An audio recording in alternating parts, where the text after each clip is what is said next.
A girl of 6 or 7, that is, a little younger than Vampa, tended sheep on a farm near Palestrina. She was an orphan, born at Vellamontre, and was named Teresa. The two children met, sat down near each other, let their flocks mingle together, played, laughed, and conversed together. In the evening, they separated the Count of San Felice's flock from those of Baron Chervitri, and the children returned to their respective farms, promising to meet the next morning. The next day they kept their word, and thus they grew up together. Vampa was 12 and Teresa 11, and yet their natural disposition revealed itself.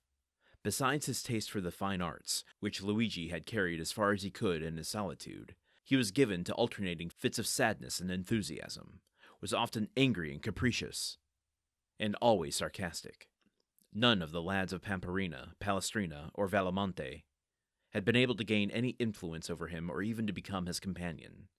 His disposition, always inclined to exact concessions rather than to make them, kept him aloof from all friendships. Teresa alone ruled by a look, a word, a gesture, this impetuous character which yielded beneath the hand of a woman, and which beneath the hand of a man might have broken, but could never have been bended. Teresa was lively and gay, but coquettish to excess. The 2 piastres that Luigi received every month from the Count San Felice's steward, and the price of all the little carvings in the wood he sold at Rome, were expended in earrings, necklaces, and gold hairpins, so that, thanks to her friend's generosity, Teresa was the most beautiful and best attired peasant near Rome. The two children grew up together, passing all their time with each other, and giving themselves up to the wild ideas of their different characters.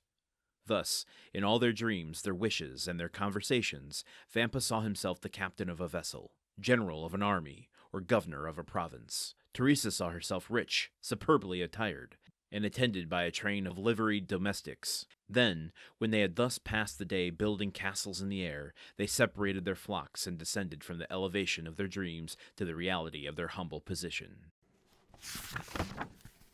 Ooh, Vampa's got a little girlfriend.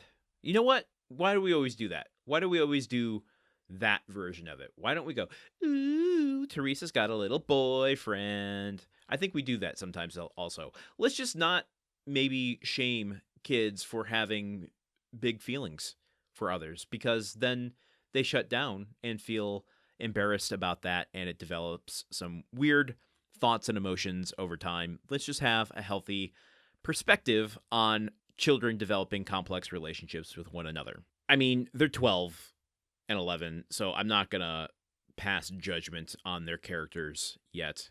But Vampa's turning into a little, let's just say, I'm not going to apply a term to who he is as a person, but some of his characteristics seem a little to be desired, let's put it that way. There's this line here: he was given to alternating fits of sadness and enthusiasm, was often angry and capricious, and was always sarcastic. Well, now, how much of that is genetic and how much of that is conditioned? I mean, could be indicating towards some sort of chemical imbalance, or I don't know if that's the term we use anymore, but some sort of bipolar thing. I mean, it's not saying it's manic necessarily, but was often angry and capricious. I'm wondering if that's just when you are given so much independence so early on, you become accustomed to the lack of restrictions and limitations. Is he getting angry just because the world won't bend to his will? Not enough information, but he's always sarcastic, and that's something he has control over. Likewise, though, Teresa has some traits that I'll put it this way. I'm not going to speak to their characters. I will say that they do seem like maybe a toxic pair. They're not good for one another. While they are sitting there dreaming with one another about what they want to be and do in the future, Vampa's situation being what it is developing some interesting traits, but also he is indulging Teresa in all of her desires. So his allowance and things he's selling at Rome, all of his money is going towards buying her jewelry, and I mean, it doesn't say like little candies and flowers and such, but I would imagine there's little other consumable treats as well. What is this leaning towards? We don't know of Teresa as far as the legend's concerned. I'm wondering how she's going to play into Vampa's heel turn into a legendary Roman bandit. Well, I'm going to keep this one short, assuming that this story will conclude or come to a point at some near place in the future.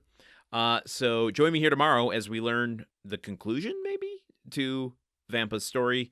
Until then, okay, goodbye. The Countdown of Monte Cristo is part of the Gruntwork Podcast Network. This show is produced, edited, and hosted by Landon Solano. The original text of The Count of Monte Cristo by Alexander Dumas. Theme song by Magic Solo. If you want to support the show and others like it, visit patreon.com/gruntworkpod. Thank you for listening. See you tomorrow.